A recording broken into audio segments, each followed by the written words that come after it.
Hey, what's up, guys? I hope you guys are doing well. I hope you guys can hear me okay. I decided that today I would actually have a Powernomics conversation Hey, while what's up, I guys? I hope you guys are doing well. I hope you slaughter guys can hear me zombies and okay. kind of mess around and stuff like I that. decided that And today I so would actually have a Powernomics I was thinking conversation about while Dr. I Claude Anderson slaughter and zombies and kind of actually mess give me around a and stuff yes in like the that. chat if you're able to hear And me okay so while I'm playing. If you I can't hear was me, thinking I could about turn the Dr. game Claude down or I could Anderson, put it on mute. and But I and wanted actually to give me a yes in the chat if you're able kind to of hear me just, you know, okay it's a while Saturday I'm playing. afternoon, If you so can't hear me, I I figured could we turn the would just game have a down or I fun could put it on conversation while mute. we just, you But know, I while I wanted do something a to little different. I'm kind not of really just, you into know, it's a work Saturday mode today. afternoon, so But I figured we would just have a I fun was I conversation was while we talking to just, Dr. you Claude know, while I do Anderson, something a little different. and I'm not we really were into work mode discussing, today, but um, you know, I was support or I lack was talking to thereof Dr. when it Claude comes Anderson, to. and Actually, you know, we before were I can discussing, hear there's an echo. Okay, you know what? There is an echo. Let me you turn know, this off for support or lack thereof when it comes to, actually, you know, before I can hear there's an echo. Okay, you know what? There is an echo. Let me turn this off. Hold on. Okay, are you able to hear me? Let me know if you can hear me. Okay, let me know if you can hear me. I think I turned the echo off. Tell me if you can hear me. Sorry about that. My apologies. My apologies.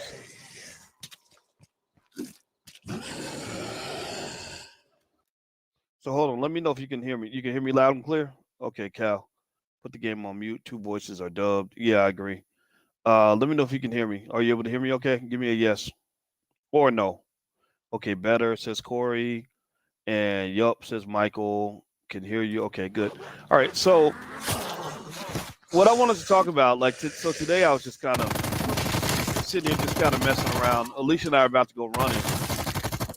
But I thought that this would be a fun time to have like a quick like conversation about Powernomics because you know one of the things that I was discussing with Dr. Anderson today, which by the way he told me to tell you hello. He wants to come back on the platform soon. Is we were talking about the challenges that that he faces. You know when it comes to doing things for Black people and trying to get the Biden administration or anybody, even some of your civil rights superstars, you know, your fake Black leaders, getting them on board to do anything significant for Black people is extremely difficult. And one of the things that we talked about is the fact that part of the reason that the Biden administration doesn't listen to Black people, they don't listen to Black Lives Matter, they don't listen to forget Dr. Claude Anderson. I mean, they won't even talk to the fake Black leaders. They won't talk to Black Lives Matter. They don't really show a lot of respect to Al Sharpton or all these other people that I guess are self-anointed as Black leadership. And a lot of that's because they pretty much don't respect you as a community in terms of your mindset. They look at Black people as weak. They look at Black folks as unintelligent. They see us as sheep, that will just literally vote for anything or anyone without any sort of validation or justification for that decision. Like we would literally go along with any bandwagon just because some celebrity told us to do it. So they pretty much know that to get whatever they want out of you, whether they want to get your money, your vote, your children, or whatever, all they got to do is get celebrities to do it and also kind of make it into like a trend for people to kind of all do the same thing. So if everybody is voting for the same politician, you're trained. You have people with that slave mindset that are trained to put pressure on those who don't go along with the crowd. And that's why I deliberately don't go along with the crowd, because you're not going to force me into a box. I'm just not participating in any of that stuff. If it don't make sense, I'm not doing it. And one of the other things that happens here. Now, by the way, you want me to turn the game down? I could try to mute the game if you want me to. Hold on, let me turn on my Twitch.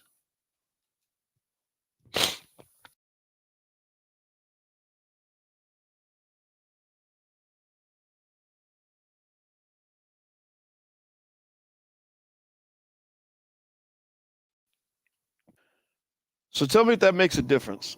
Tell me if you're able to hear me okay. Give me a yes in the chat if you can hear me. Say I can hear you or something like that. That way I just know I'm not talking to myself or talking to the air. But yeah, so the thing about it is that you don't get anywhere with these politicians because the people that are supposedly leading you are weak, they're unstrategic, they're not intelligent, and they follow the crowd. They get caught up in things like, oh, well, we need police reform, and that's it. Like, that's it. Like, all we're going to talk about is fucking police reform. Shit, I got killed. All we're going to talk about is fucking police reform when we got a million other agenda items that we should be addressing, right? All we're going to talk about is this one guy who got shot by the cops, but we're not going to talk about the fact that Black people need economic power in order to control our communities. They won't talk about the fact that reparations has not been paid. They won't talk about the fact that we got Black businesses that can't get off the ground because they can't even get $10,000 in a loan. They're not talking about any of that. They talk about the same stupid shit that is on the Democratic Party agenda. It's like, oh, let's all talk about gay people. Let's all talk about immigrants. Let's all talk about how we can save the world. And the thing is, while you out here saving the world, ain't nobody out here saving you. Ain't nobody. Give me a yes or no if you understand what I'm saying.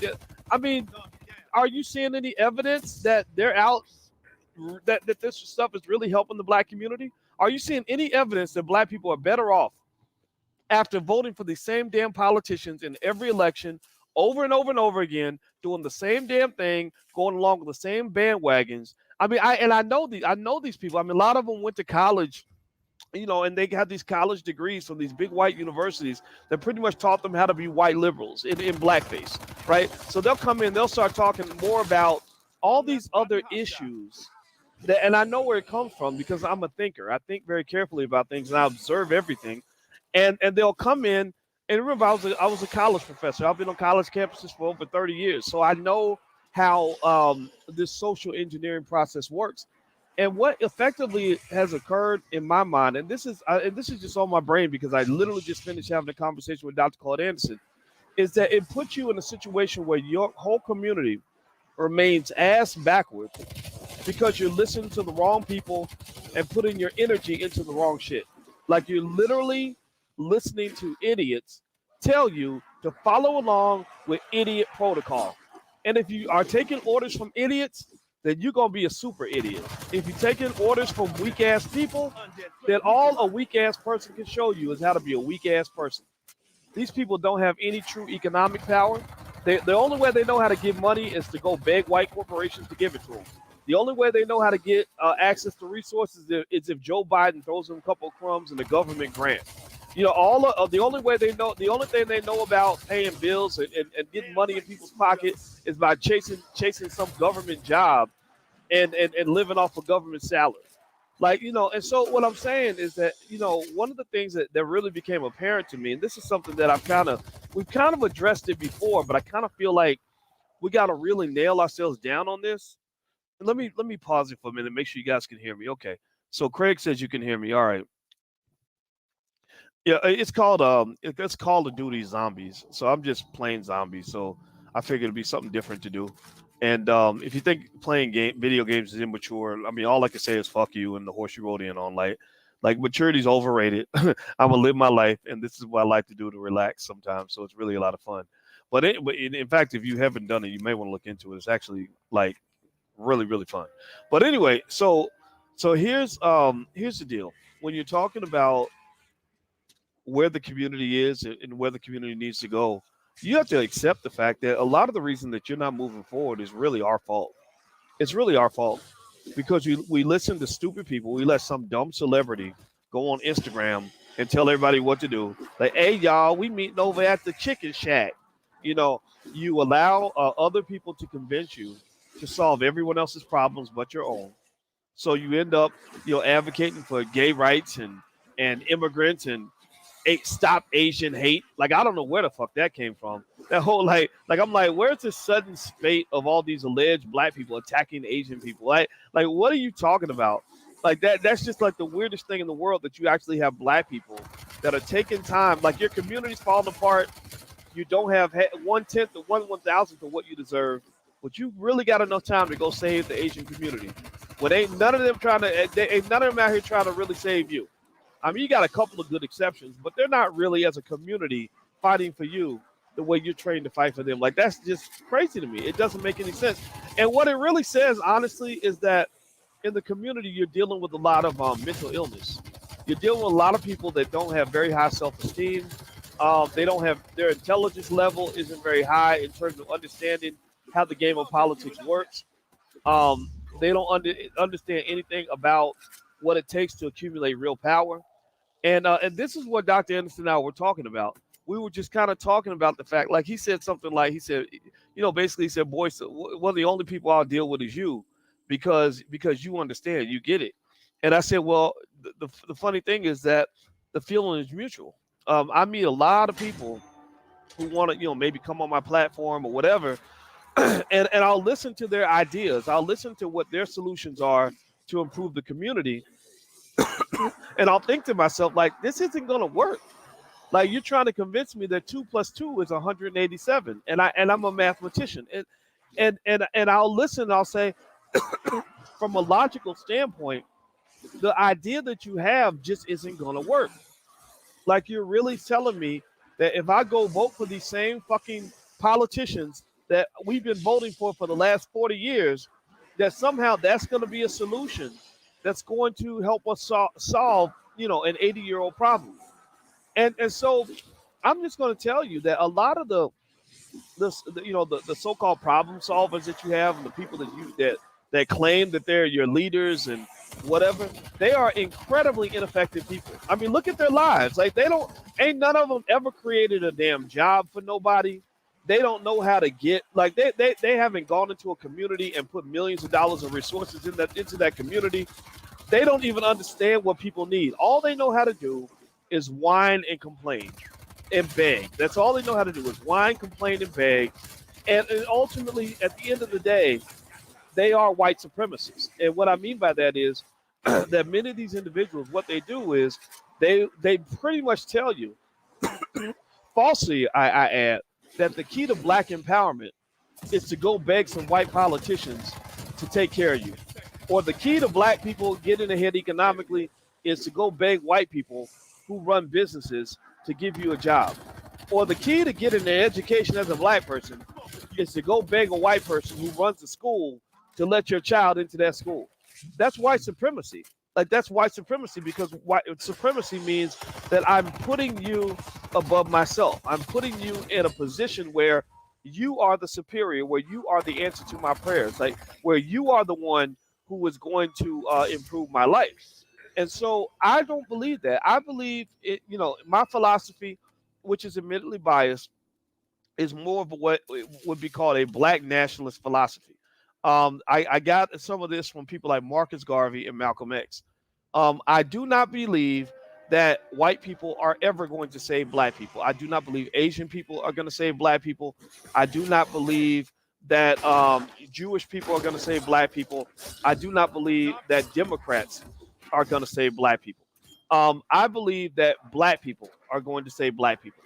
And it won't be all black people, because a lot of black people, unfortunately, are just stupid. A lot of our people are backward, ignorant, distracted, hooked on drugs, too busy with alcohol, too busy whining and bitching about daddy issues from childhood to take care of their kids. Too many of our people, a lot of our men, we glorify men who are not men. We glorify men who will spend their whole life sitting around smoking crack and drinking liquor and fucking 10,000 women and making 8,000 babies and not taking care of their kids and destroying all their family wealth. And we act like these people are our heroes because maybe they made a good song, or maybe the guy's was a really good actor, or he was your favorite celebrity. Like, seriously, like, you glorify the wrong people. You celebrate dysfunction. You will sit here and you will listen to a rapper literally say to a million black men that they should sit around and use drugs and drink all day and waste all their money and go have sex with 10,000 women and engage in every criminal act possible so they can go to jail, and then murder black people and brag about it. And those people become your heroes. Next thing you know, that person is like going to do interviews with politicians on behalf of black people. Or that's the person that they ask on ESPN about, black issues and civil rights. Or that's the person that you literally designate as a de facto black leader because they're sitting and kicking it with the mayor or kicking it with the governor, and they're not listening to black people that actually have solutions. So when you're getting solutions, I mean, again, I told you I'm a mathematician. That's my master's degrees in mathematics. So if you have a really hard math problem, racism is harder than any math problem I've ever solved. White supremacy is a very difficult equation to figure out. So when you're trying to solve a difficult math problem, and I know this as a mathematician, you don't go to somebody who made an F on the math test and ask them to solve the problem for you. You don't go to the person who never took a math class. You go to the person who understands how to solve the problem. So I just asked you this. Give me a yes or no. Are you convinced that the civil rights superstars that you see on TV, the Negroes that the anointed Negroes, if you will, the ones that are on CNN, the ones that they pick to speak at the Martin Luther King dinners at every college campus, the ones that are sitting next to Joe Biden, do you believe in your heart of hearts that these people are going to solve problems, significant problems in the black community? Do you believe? Give me a yes or no. Do you believe that that whoever that big linebacker that works with Joe Biden is, I think that's Simone Sanders, the one who hates black men. Do you believe that Simone Sanders, with her big old linebacker self, because she really is a linebacker, she should be playing for the Dallas Cowboys because she really did tackle the dude when he tried to run up on Joe Biden? I don't know if y'all saw that video. I don't know if y'all saw that or not. But do you believe that Simone linebacker Sanders is going to really be the person that can really solve problems for the black community? Do you believe that Raphael Warnock out of Georgia, do you believe that Raphael Warnock, who was elected in Georgia with a campaign that cost $250 million, most of that money that came from corporations and not black people, I got killed. Do you believe that Raphael Warnock is going to go and really be able to put, $500 million into the black community, into the hood? Is he going to be able to create 100,000 jobs, 50,000 jobs for black people? Give me a yes or no. Give me a yes or no. Do you believe that Al Super Perm Sharpton, the guy who is a documented FBI informant, no disrespect, but it's true. Go look it up. It's all over the internet. Do you believe that Al Sharpton, the man who met with Barack Obama, maybe 100 times or something, or 50 times or some insane number, and got no results? Do you believe that Al Sharpton is going to solve problems for the black community? Do you believe that this is going to solve the problem with the black family? Do you believe this is going to solve the problem with black folks who just need the ability to make independent income through running businesses? Do you believe that these are the people that are going to get $1 billion or $10 billion to fund black-owned schools? Do you believe that these people are going to solve the problem? Yes or no? Well, the answer is hell to the no. Hell to the no, no, hell to the no, no, no. And the thing is that if you believe the answer is yes to any of those questions, then we shouldn't be having a conversation. You probably shouldn't even be here. Like Dr. Anderson, we were talking and we were laughing about the fact that he said, boys, he said, there's people out here that just really don't like you. And I said, yeah, there's people out here that don't like you either. And I said, the reason that they don't like people like us is because we represent something that is not common in the black community. We represent something that reflects critical thinking skill, strategic thinking, logic. Logic is not popular. It's not popular to say, okay, this ain't working. Let's try something different. It's not logical to say, look, come on, man, we could do this. We got to do this ourselves, right? It's not, in fact, and also it's empowerment. Empowered talking is not popular in the black community, right? It's not empowering when you say we need white people in order to solve this problem, right? So when you come in and you say, no, we can do this ourselves, people don't get that. Or if you say, hey, why are we begging for jobs? We can build our own businesses. Well, a lot of people ain't ready for that kind of talk, right? Again, because unfortunately, many of our people, that slave thinking runs deep. Like a lot of our people are raised and trained to believe at an early age that being black means that you can't do a goddamn thing for yourself. That being black means you can't build a school. Umar Johnson been talking about building a goddamn school for a decade. And I'm not saying he ain't going to build a school. I hope he does. I really do. God bless him if he does. But we should have built 20,000 schools by now. One school is not going to make a big difference nationwide, right? So I'm not even saying, if you ask me about his school, I'm not going to say yes or no. Like, I don't care. I don't give a shit. I gave $25 to the school. But really, why aren't we on an industrial scale building thousands of schools? We got millionaires, we got celebrities out here that have $100 million contracts, 100 million followers on Instagram, that have connections to corporations and all kinds of people that have money.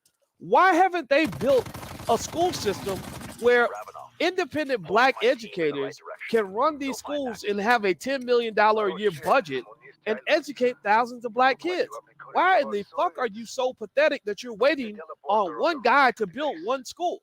So I'm not even really, I don't even really care much about, Umar's school one way or the other. I don't dislike what he's doing. I hope he does it, but it's really weird to me. Like, and this just speaks to the lack of empowerment that you have as a community. That, he was on the Breakfast Club the other day. He's one of the best speakers I've ever heard, by the way. And he was on the Breakfast Club talking about this damn school. And I'm like, how are we going to compete with the world when you sitting around waiting a decade, 40 million people waiting an entire decade for one school? White people done built 1,000 schools since we started talking about that school back in 2013. White people have literally probably built 8,000, 10,000 schools. We trying to build one? Are you kidding me? We got all these celebrities and we can't build one school? So I'm just trying to tell you that, overall, I think the reason that somebody like a Dr. Claud Anderson and Powernomics doesn't resonate with so many people in the community is because they don't know anything about what it feels like to have real power. They just don't.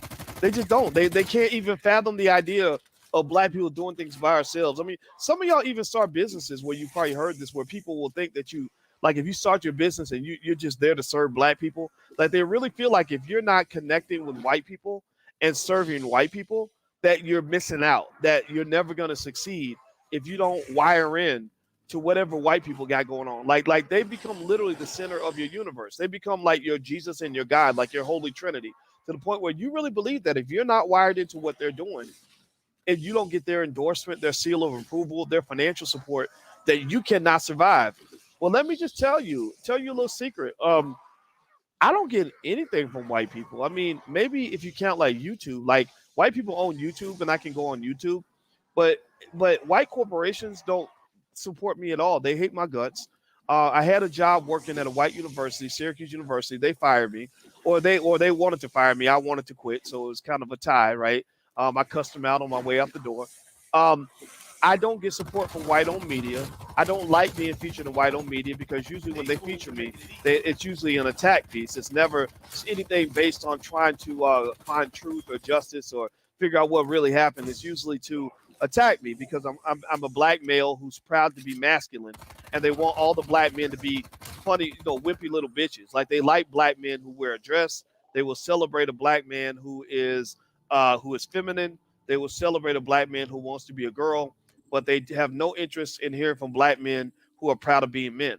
And one of the reasons why I love men like Dr. Claud Anderson, and he's really my second father, by the way. I love that man. You can't say nothing negative about him ever. I won't even listen to you if you ever do.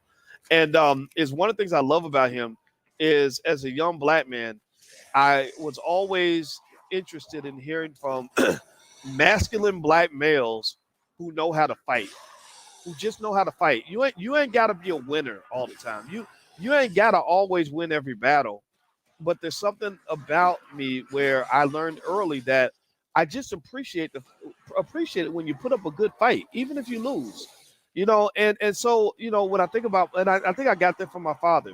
My father is very sick. He's really not doing well, and his immune system is extremely, extremely low. Even without a pandemic, he's in danger because his immune system isn't that strong. And I hope it's okay for me to mention that, but I'm making a point here. Well, let me just tell you that I know healthy ass people with really strong immune systems who are 10 times more scared of the pandemic than my father is. My father, in the middle of the fact that the doctors have, he just survived his cancer and he's fighting through all kinds of other shit. Him and my mother drove all the way to Florida. And then they drove all the way from Kentucky to Texas, which is a long drive, And he just willed himself through it. And I said, you know, man, I said I love you and I respect you so much right now because you are a fighter. It doesn't matter if you win or you lose, man. It's like, are you a fighter? Like, are you gonna go down just saying I did my best? Like, I'm not gonna let you pump me, you know. And the thing is that we don't have a lot of that in our community all the time. Our leaders definitely don't have that. They're scared to death. They operate. They get you to operate on fear. Everything they get you to do, they get you to vote out of fear. Like everybody voted for Biden because they trained you to be afraid of what would happen if Donald Trump was in office. And now Biden's in office, and you're finding out that it ain't much different. Give me a yes or no if you believe that your life as a black person is significantly better now that Biden took over for Trump. Give me a yes or no. Has your life gotten better? Like, do you feel like did you get your reparations checked? Did they start having meetings with black leaders immediately to make sure that they follow through on promises? Did they listen to anything that people like Ice Cube and his team of experts had to say about things that black people need? Are they scouring the hood to find ways to create opportunities for black people? No, they're not. They're not doing any of those things. So I'm just telling you that this weirdness that I see, this lack of empowerment, like this constant living in fear, like that's really, I want to say that that's very feminine energy, but I don't want to. I have to be careful about saying that because I don't want to insult the women.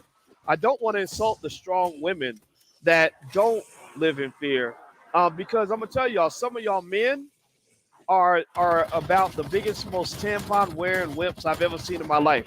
Like we got men who literally are outdone by the women in terms of courage. Like Vicky Dillard, dealing with her health issues and everything else, she's got more courage than 90% of the men that I know. You know, and I just think that it's something that we got to really think about. I think as black people, like we have to really stop and say, what is this? What is this? You know, and so really, when I was talking to Dr. Anderson today, and the reason I'm even having this conversation, I know it's weird that I'm playing my zombies game while I do it, but that's just what I'm doing. I figured it'd be something interesting to do to maybe lighten up the mood because I'm feeling it. I'm in kind of a serious mood right now. Is, you know, I really think we got to kind of look at what we're allowing to pose as so-called black leadership, and I think we have to be very conscious and very deliberate about which leadership we respond to and which leadership we don't respond to. One thing about leadership that should probably change is you need leadership, in my view, that is not afraid of black masculinity, but also there are some really strong women that definitely are capable of leading. So we have to let women in the door as well. But also we have to have leadership that is strategic, that is also solution oriented. If the idea isn't actually going to make a significant difference, then it's probably not a good thing to put your energy into.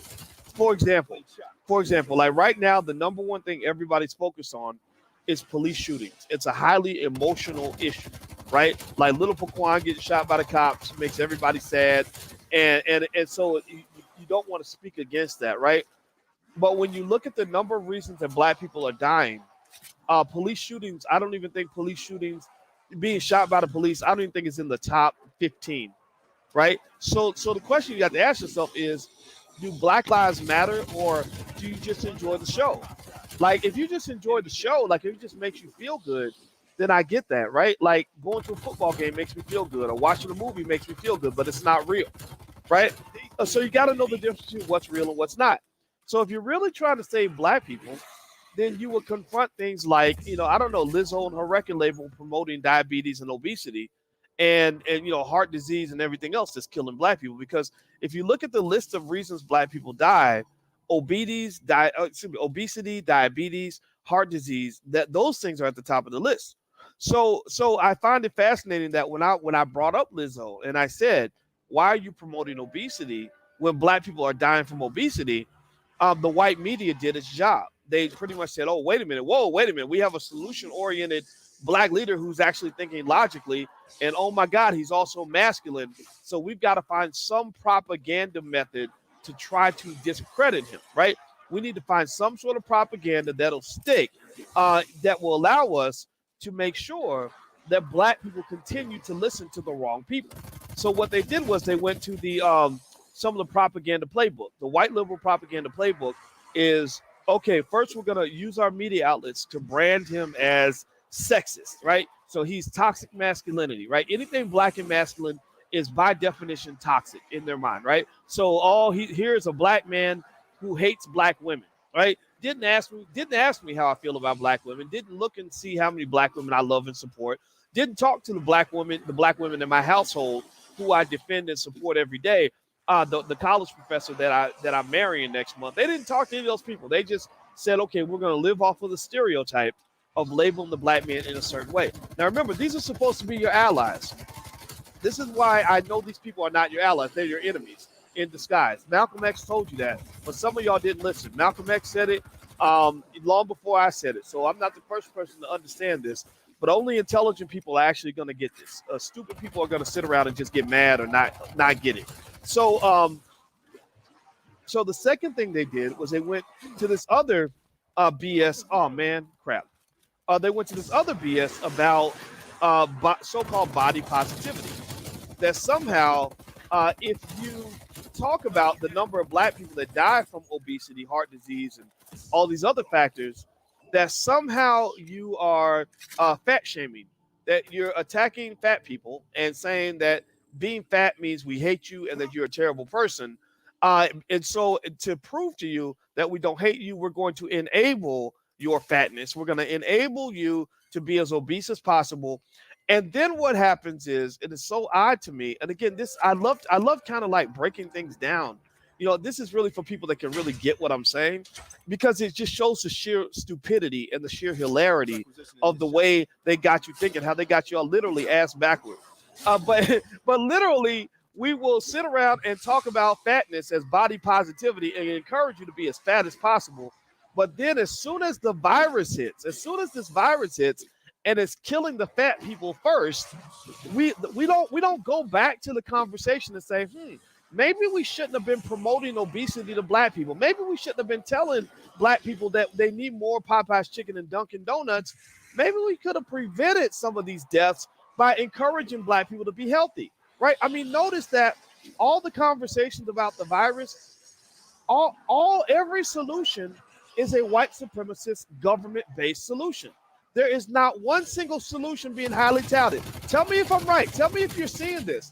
There is not one solution that they're touting in media that involves, an anti-obesity campaign or eating healthy food campaigns or exercising and taking care of your immune system. They are not promoting that at all. What they're doing is they're saying, we want you to walk into the mousetrap, walk right down the rabbit hole, like eat yourself into an early grave.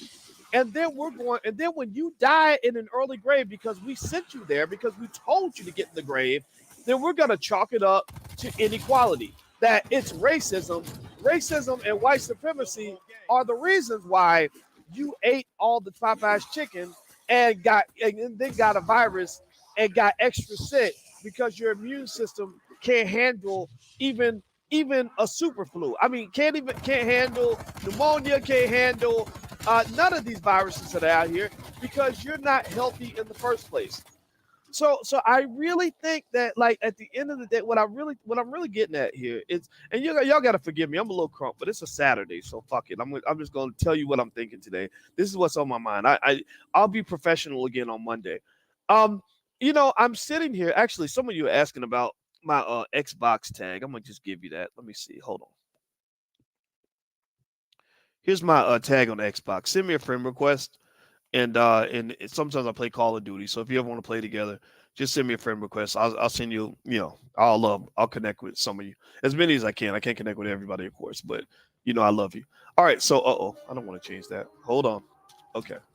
All right. So the point I'm getting at is I'm asking, is there anybody who ever sits around and just realizes how asinine and ass backward all this is? Like, literally, you know what I really think some of it is? I think some of it is that if you're trained to be stupid as a child, like if they just give you a bunch of stupid, things to do that you just believe in because everybody else does it, you're just gonna repeat that behavior just because because you're just living life on autopilot, or maybe you haven't sat around and thought about it. Like I really thought about that. I said, ain't this a bitch? Lizzo's promoting obesity and everybody's cheering this on. And then when COVID hits, everybody's dying from, obesity, among other things. Obesity is literally the number one death factor for Black people. And when everybody's talking about all the Black people dying in the pandemic, nobody's talking about how the mass promotion of obesity literally played right into the hands of the pandemic. Like anybody who brings that up is automatically attacked and vilified. But this is not an accident, right? Like this is strategic. Like this is the plan. Like the plan is to keep you stuck on stupid, right? The plan is to keep you backward. Like that's the goal. The goal is like, okay, we don't want Black folks like critically thinking, because if they start critically thinking, they're gonna figure out that this whole white supremacy nonsense was just stupid from the beginning. So what I want you to focus on is this, right? I want you to kind of look at a couple of things, right? Especially like if the pandemic is a good example, right? Every solution they're giving you is none of them are long term. All of them are basically white supremacist solutions in this way. Every solution that they're giving you in terms of how Black people are supposed to survive the pandemic is based on you going to get a government shot. And what does that do? Well, one, it gets them political power, right? Which enhances white supremacy. They gain more power because now they get to take credit for saving Black people, because Black people apparently must be too stupid to save themselves. Number two, it gives them lots of economic power, because when they when you hear that the government just bought 100 million doses of a vaccine, they're not those dosages are not free. Like that's money that's being put in somebody else's pocket. So you're giving somebody else economic power and political power when you accept their solution and don't construct your own. And so to market this solution, the standard playbook that they use is they say, okay, how do we get Black people to do something that's short-sighted and a little bit illogical and might potentially be dangerous? Like, how do we get Black folks to do that? Well, they say, okay, let's go to the playbook. Well, we go to the celebrities, because we've manufactured these celebrities, these people on TV who maybe they made famous rap songs or they have famous TV shows. And we know that people without thinking will simply do what their favorite celebrity does. Man, I got killed. Oh man, that sucks. I hate starting over again. So we're gonna get them to all say the same thing. They're all gonna tout the same message, and that's gonna cause people to follow what they do.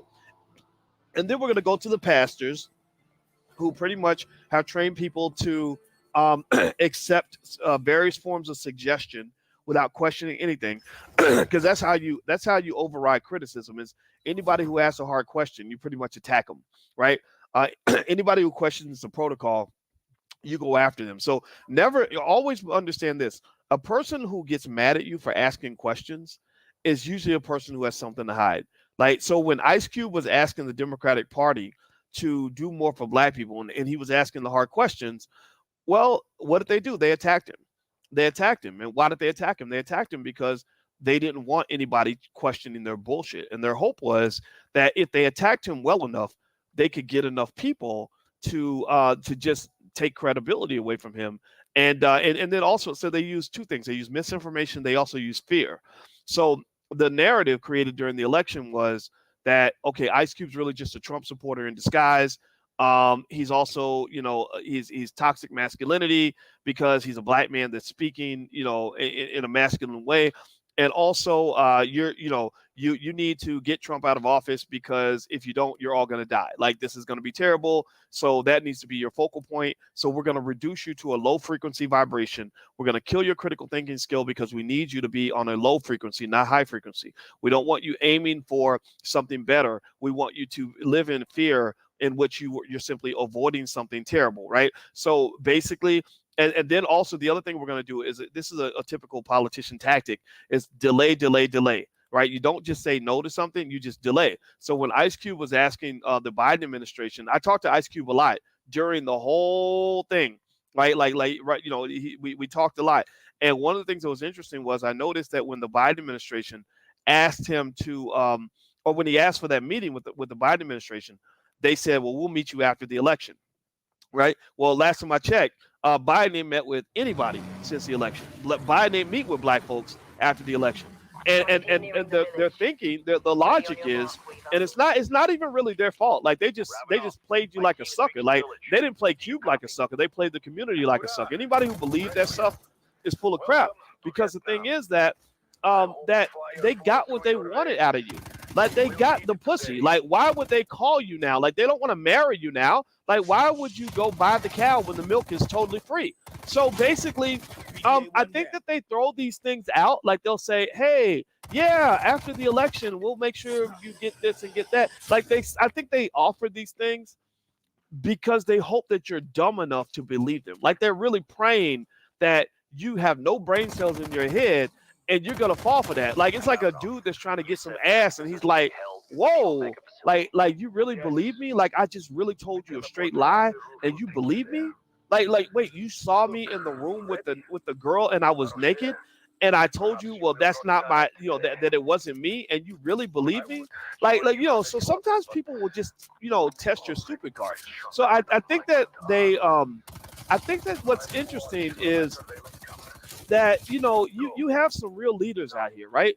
Like any black person that wants to be really empowered, that really wants to win, make sure you read books like Powernomics, and also I want to encourage black folks that believe in things like Powernomics. You don't just say you love Dr. Claud Anderson, like go buy his stuff. Like that's another thing that's really interesting. A lot of people, they call Dr. Anderson all the time, and they're always talking to him about how much they love Powernomics. And where I come from, if somebody really cares about you and cares about your business and respects you, they're gonna cut a check. They're gonna give you some of their resources. Like if I really it's like if I love a woman, like I love Alicia, right? And I could tell her like, hey baby, I love you, but but I know that love is an act. Like love is a verb. Like I can't say I love you and then punch her in the face or then abandon, or I love you, babe, and then abandon her for the rest of the week. Like, right? Like I show my love by spending time with her. I show my love by, helping her with the kids. I show my love by sharing my resources with her. So I encourage you to understand this other thing. And a lot of our people don't get that. Again, the victim mentality is what causes this.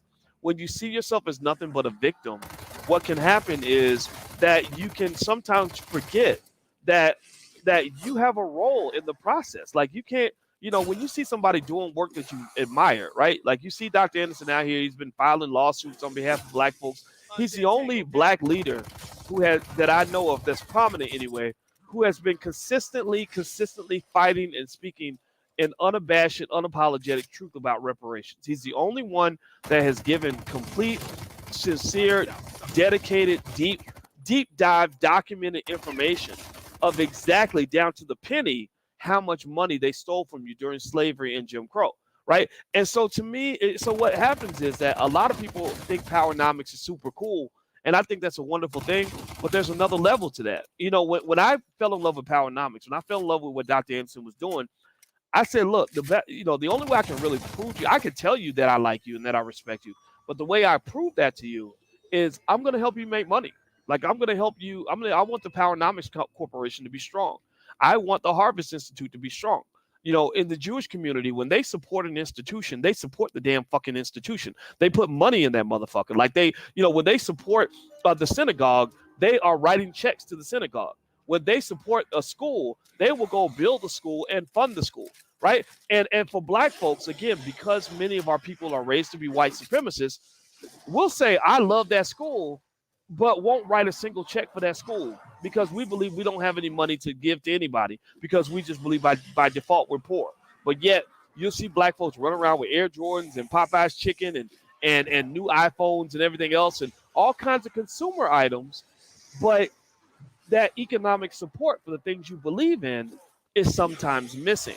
So what I'm really trying to tell you guys, and this is what makes this platform a little different. Like I don't really, there are people that will tell me like what I need to do to become more mainstream. And one thing I just have to say is, it probably sounds arrogant to say it, but there is no way on this earth I ever want to be mainstream in this generation, because the mainstream is so stupid and backward and so committed to white supremacy. I don't want to be a part of none of that shit because I don't want to be a damn slave. Like I do not want corporate money. So if you know a corporation that might want to give me money or whatever, do not call them. I do not want to be at anybody's university. No, I do. I taught at a white university. I taught at Syracuse. It was fine, for when I was young, but it's not something I want to do now. I do not want government grants. I do not want to be connected to any politicians. I don't want to do any of that. Because the thing is that the solutions to these problems are so far out from what we're actually doing. They are so disconnected from what your most prominent Black people are saying that it's literally like knowing that your food is on another planet. That literally there is nothing that they are saying that is really going to put Black folks in a position of strength and power. Strength and power, to me, comes down to three fundamental things that we must do if we want to win. One, we got to stop letting white people educate our fucking kids. Do you understand? They got your kids going to school, and these kids can't read, don't know how to make $1, but they know all this crap that is absolutely worthless. Like, they know all these pronouns. Like, I failed English class, and I'm like, I didn't know that there were so many pronouns out here. But like, the kids know all the different sexual gender pronouns. And I'm not saying that stuff's not important. You can be whatever pronoun you want. I really don't care, right? Like you could be a dude in here. If you want me to call you Carolyn and whatever, I will call you Carolyn. But that is not the first thing that a Black child needs to learn. A Black child needs a lot before they start learning how to call Tommy Carolyn because he decided he wanted to change his gender, or to know what Tommy or Carolyn or whoever the fuck is doing in the bedroom. Like, I don't want to, why are we teaching kids? Before we teach them how to read, write, or do math, we're literally teaching them where to place their genitals. Like, I just don't understand that. I'm not saying that you can't have a space for that. I'm saying that shouldn't be at the top of the priority list, right? So your kid goes to school. I mean, processes. This is again, I'm just being overly logical here. I'm sure I'm going to piss off a lot of people when I say this, but think about it like this, right? So your child goes to school, and a child spends about 8 hours a day at school. So let's say on average that's 40 hours a week. 40 hours a week times 5. Okay, 2,000. So approximately 50 weeks, about 2,000 hours a week at school. Right? Oh, let's take away a few because we got summertime, right? So let's say 1,700 hours a year. I said per week. I'm sorry, I meant to say per year. So they're spending 1,700 hours a year at school. Over a decade, they spend 17,000 hours at school. Before they turn 18, let's say they spend a total of maybe 20,000 hours, right? So they're at school for 20,000 hours. Did I do the math right? Maybe I did the math wrong. I have no idea. But they literally have spent 20,000 hours at school. And how in the hell can you spend 20,000 hours at school and you come out of school and you can't even read? I mean, can anybody tell me how is that possible? How can a child spend 20,000 hours doing something and then suck at the very basics of that thing? Like this video game, right? I've probably spent a total of maybe 80 hours playing this video game since I first learned how to play. When I started playing with my sons, I was terrible. And I spent 80 hours. And look, I know how to kill zombies. I know how to run around. I know how to create explosions. Imagine if I spent 20,000 hours playing this game. Wouldn't you expect me to be pretty good at this game? Wouldn't you expect me to know what I was doing if I spent 20,000 hours playing this zombie game? So I think the question that I want to ask, inquiring minds really want to know, old people know what that means. They remember that National Enquirer thing. Inquiring minds really want to know, how is it that a child can spend 20,000 hours at school and come home and not know how to read, not know how to write, not know how to do math, not know how to balance a checkbook, not know how to buy a share of stock, and know nothing about the things that they need in order to be successful? How is that? And not even know about Marcus Garvey, right? Marcus Garvey, one of the most important Black people in the history of this planet. There are kids that are 18-year-old seniors graduating from high school that don't know who Marcus Garvey is. Well, what were they doing with the other 20,000 hours? I can explain who Marcus Garvey is to them in about 10 minutes.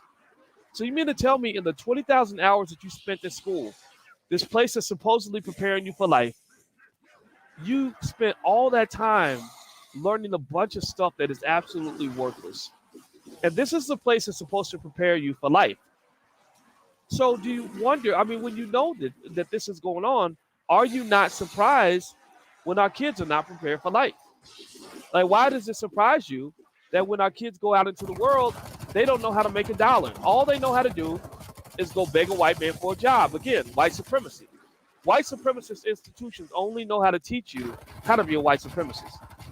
Meaning white supremacy, by white supremacy, I mean intense dependence upon white people to get the things you need. Intense dependence upon white folks to get your income, dependence upon white folks to get your education, dependence upon white folks to get your ideas, dependence on white folks to get your media, dependence on white folks to get your validation, like any awards, any accolades that you might need in order to feel like you're an important person. You're getting that from other people, right? So you can't. So most of our people, like the reason that people like Dr. Claud Anderson are not supported by a lot of the mainstream civil rights superstars and stuff like that is because the truth is a little bit too real for them to even understand it. It's not just a little too real, but I really believe it's above their pay grade. I don't even think that, like, I honestly, I used to be mad at them, and I don't spend my time being mad at them anymore. I really feel sorry for them because I can't imagine, like if I'm a basketball team and I'm playing against another basketball team, I cannot imagine a player who feels that in order for us to win the game, we need the other team to give us some points. Like, or in order for us to get the trophy, we need the other team's permission for us to win the trophy. So I think that really, if you want my solutions, I will just tell you that my theory, my belief is that things like Powernomics are the closest things we have to actual authentic solutions in the community. And the fact that white people run away from it is a sign. The fact that they get scared or they get mad when you bring it up is a sign that it's actually effective, right? The black folks that you should really be listening to, in my view, are the ones that are most hated by the Democratic Party.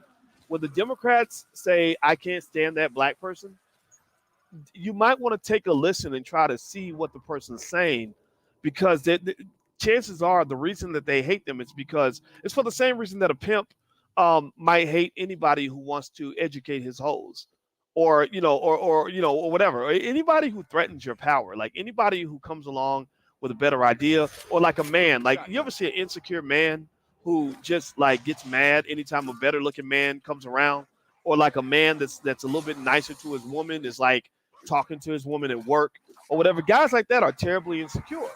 Well, why are they insecure? Well, they're insecure because maybe they should be, because they can sense a threat.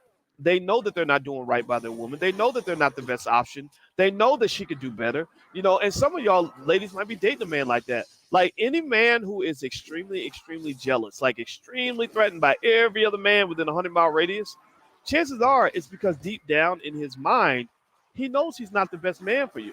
And what he's worried about is that one day somebody's going to let the cat out the bag. Like one day somebody is going to tell you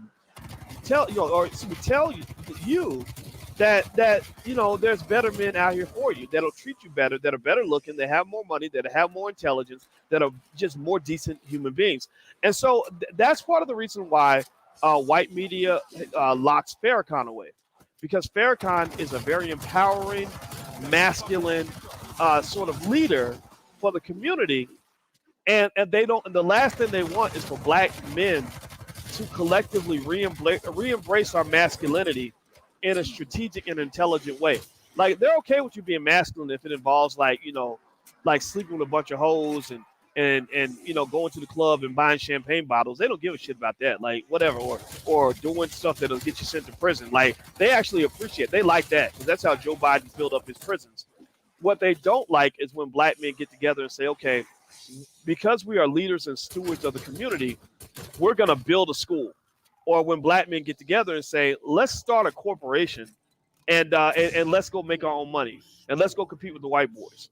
Or when black men get together and say, let's really marry and love the shit out of black women and build strong black families, and we're gonna have our babies. Like, we're gonna really be there for our children so that our women don't feel like the government has to take the place of the black man inside the household, right? Like, that's their fear. Their fear is that the majority of our community will wake up and become fighters. I mean, real fighters. Like I'm not talking about like in a Black Lives Matter, like we're gonna burn down a building, because there's, I don't know, because we're rioting over something type of fighting. Like, don't get me wrong, that's fine, but there's another type of fight that I think that black nationalists can relate to a little bit better, and that fight might be one where it says, okay, I need some C4.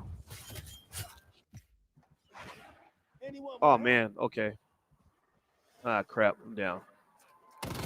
Yeah, so ultimately, I think that as black people, that desire and ability to fight is something that we. I cannot get out of here. What am I gonna do? Oh my God, this is terrible. I got killed. Okay, so anyway, I'm pretty much done, guys. I'm gonna get out of here. I know I've been ranting for a little bit, but I want to say this. Look, in conclusion, basically, number one, Powernomics.com is where Dr. Anderson's books and all his stuff is located. And one of the things I can tell you that I've always believed is that anybody who believes in his ideas and supports his ideas shouldn't just say that they support. You actually should financially support. So I encourage you to go to Powernomics.com and buy some books. I give credit to Ice Cube. He and I partnered, and he bought 1,000 copies that were given away, and I bought 1,000 copies were given away. And I'll let you know more about that as time goes on.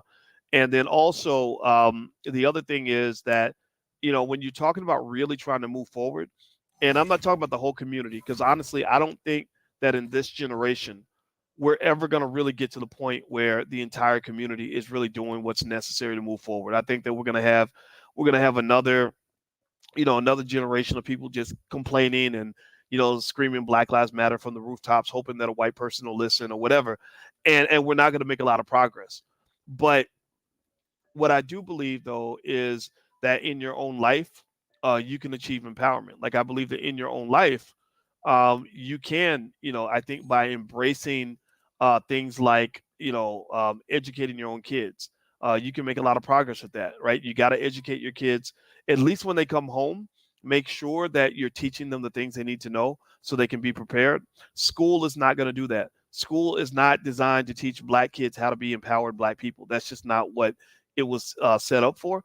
Also, when you're talking about things that really allow you to truly be free, I don't know a single black person who runs their own business, who is making money, who doesn't feel free. I really don't. I really don't know. Everything is everything says your political opinions are suspect, but that's okay for you to think that they're suspect. I mean, I think you're suspect for whatever you're saying. I mean, so there you go. We're even now, because I'll tell you at the end of the day, I'm not here to seek approval on my point of view. I'm here to ask you a basic question. Give me a yes or no. Is the current method working? Are these other political opinions that you're hearing out here, are they actually effective? Are they achieving any sort of progress for black people? Like, do you see black people do you see our community in a much better position now than we were, say, in 1990 as a result of the politics? Give me a yes or no. Give me a yes or no. So what I would say to you is, if you have a problem with my politics, first of all, I mean, besides saying fuck you, my second response would be, prove me wrong. Prove me wrong. Show me the counterexample. God damn it. Don't just tell me I don't like what you said because you hurt my feelings. Like, of course I'm gonna hurt your feelings because I'm saying something that's completely different from everything you've heard since you were a child. Of course you're gonna be mad. Like, well, nah, he did. Okay, fine. So after you sit there bitching and getting mad, show me a solution. Show me. You can't show me a solution because your bullshit doesn't work.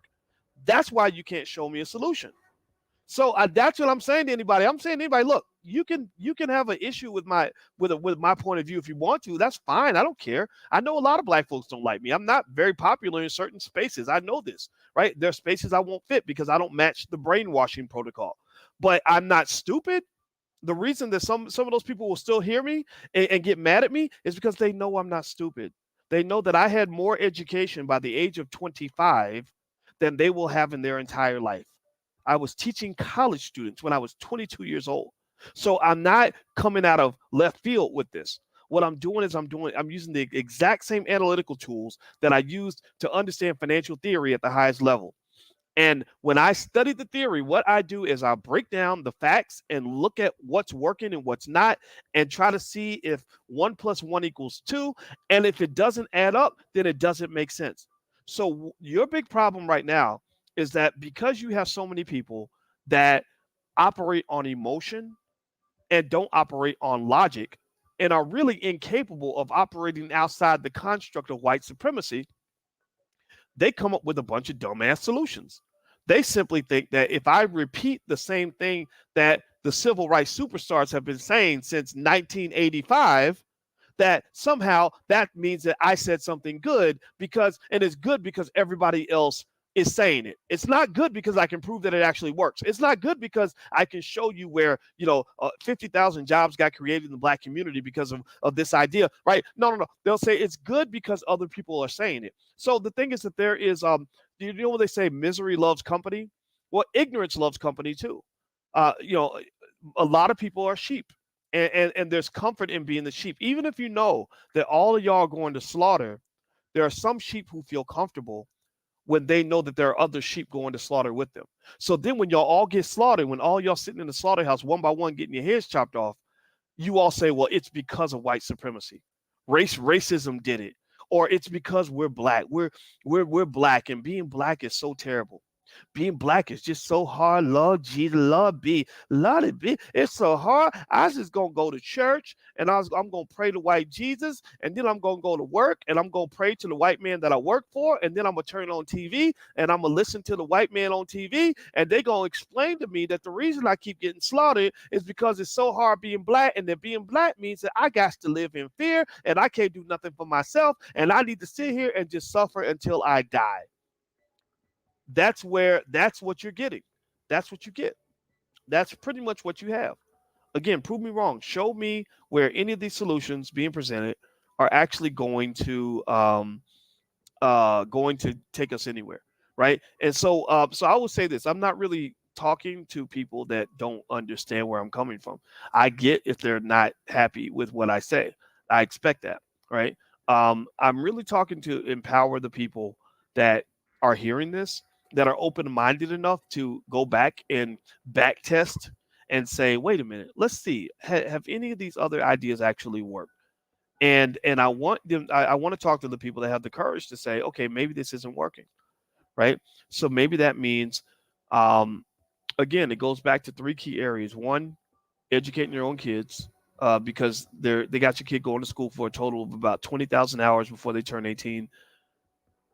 It's unfathomable to me that you can spend 20,000 hours in a school building and not know how to read, or not know anything about the most significant black leaders in history, and not know anything about how to progress yourself economically.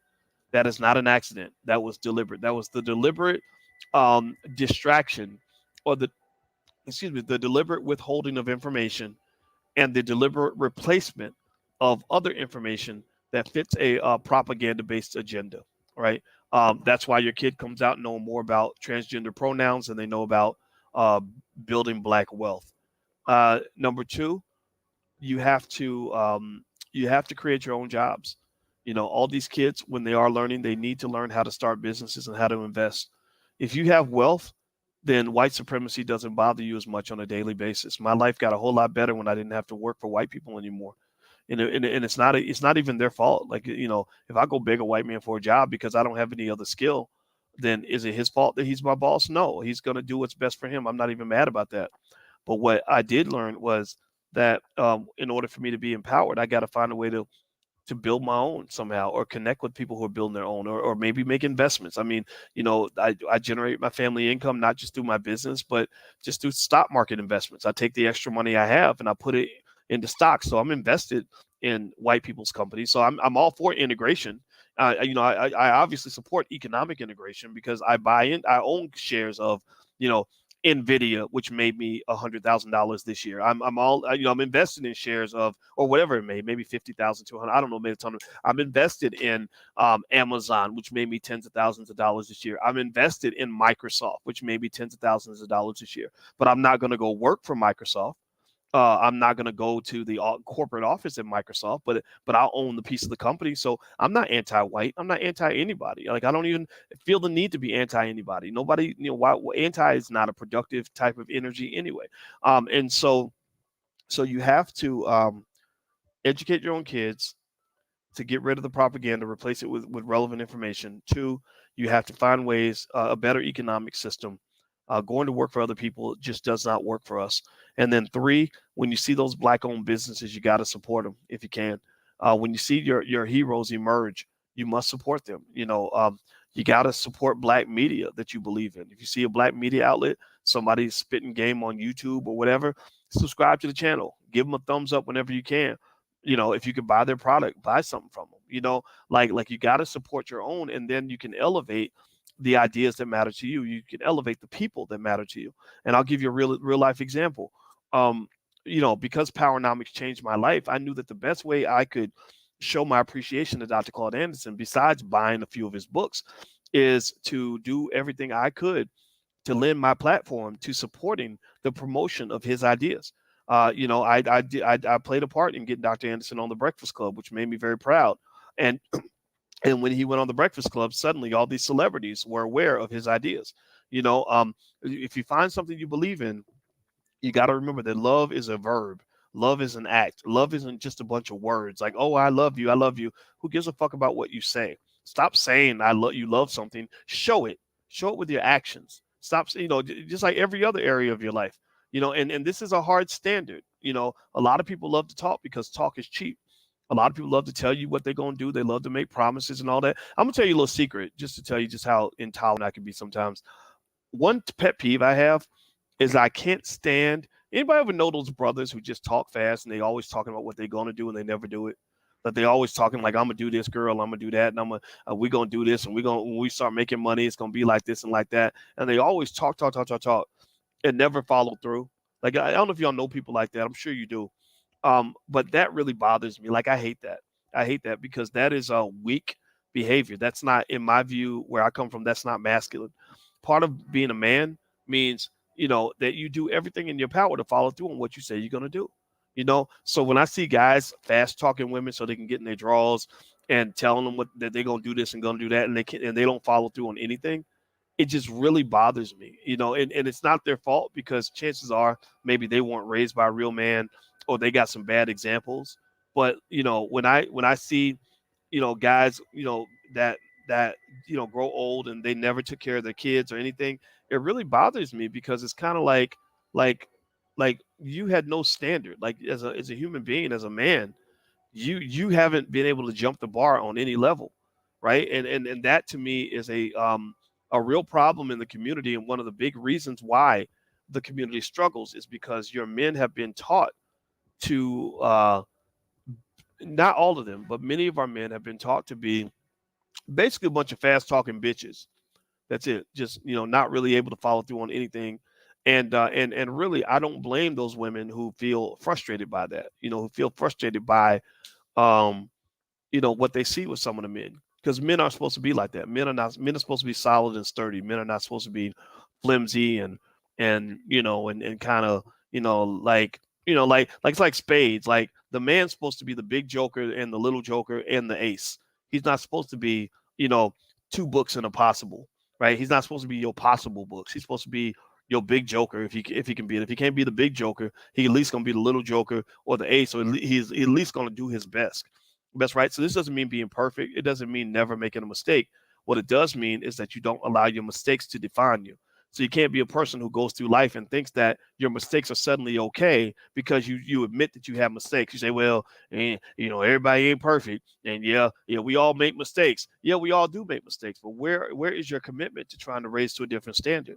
Where is your intolerance for yourself? What point are you saying to the world, look, yeah, I've made mistakes, but goddamn it, I'm determined to do better. I am determined to do better. I will die trying to do better. That is the mindset of a fighter.